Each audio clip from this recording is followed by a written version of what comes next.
नमस्कार मित्रों, कैसे हैं आप? आशा करते हैं कि आप सभी बहुत अच्छे हैं। संबंध शुद्धि के विषय में हमने पहले भी बात करी। आज उसी से रिलेटेड दूसरा वीडियो है।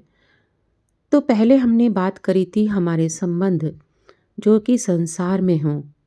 आज हम बात कर रहे हैं साधकों के जीवन के बारे में कि एक साधक को कैसे दूसरे हरिभक्तों के साथ अपने संबंध को शुद्ध रखना चाहिए। आज का टॉपिक यही विषय है।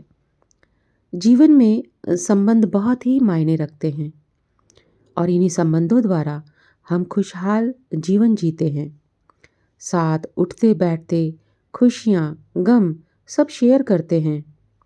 अतः हमें अपने संबंधों पर ध्यान देना चाहिए और अपनी तरफ से सभी के साथ सौहार्दपूर्ण व्यवहार रखना चाहिए। जब हम भगवान के भक्त हैं तो भक्तों को सभी हरि भक्तों के साथ सदैव प्रेमपूर्ण सौहार्दपूर्ण व्यवहार रखना चाहिए। किसी भी भगवत भक्त के साथ वैर भाव नहीं रखना चाहिए। हमें सभी हरि भक्तों की महिमा समझनी चाहिए और उनके प्रति निर्दोष बुद्धि गुणग्राह दृष्टि रखनी चाहिए। यहाँ पे ये जो समझाने के अर्थ है कि हमें उनके अवगुणों पर ध्यान नहीं देना चाहिए, बल्कि उनमें क्या गुण हैं उन गुणों को ग्रहण करने की कोशिश करनी चाहिए। कभी भी किसी हरिभक्त के अवगुण पर हमारी दृष्टि ही न जा सके। स्वयं पर ही दृष्टि टिकी रहे और आत्म अवलोकन करते रहें कि मुझे अपने विकारों से मुक्ति प्राप्त करनी है, क्योंकि अंततः साधना मेरी यात्रा मेरी है। तो मुझे खुद को सुधारने पर ध्यान देना है। भगवान स्वयं कहते हैं कि सुहृदय में मेरे प्राण बसते हैं।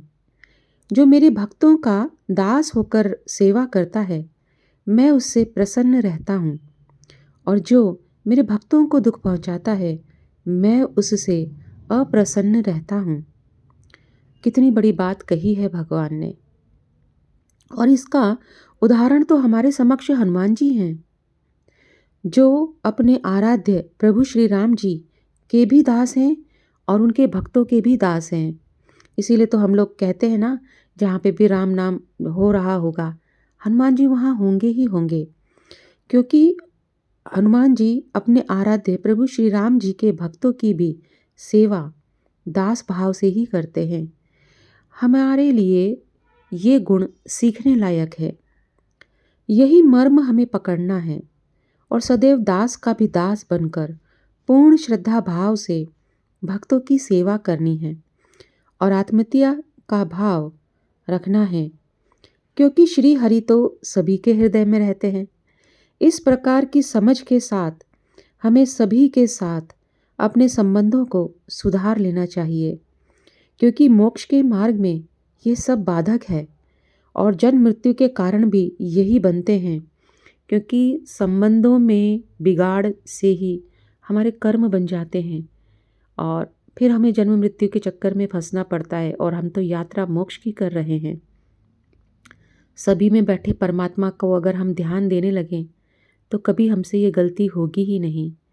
तो आइए मिलकर इस प्रकार की अपनी दृष्टि निर्दोष दृष्टि रखें, सबके प्रति गुणग्राह दृष्टि रखें और अपने जीवन में आगे बढ़ें, अपनी साधना में आगे बढ़ें। तो आज के लिए बस इतना ही। आप सभी का हृदय से धन्यवाद अपना कीमती समय देकर इस वीडियो को सुनने के लिए। परम पूज्य प्रभु जी के चरणों में कोटि कोटि नमन। आभार आप सभी का।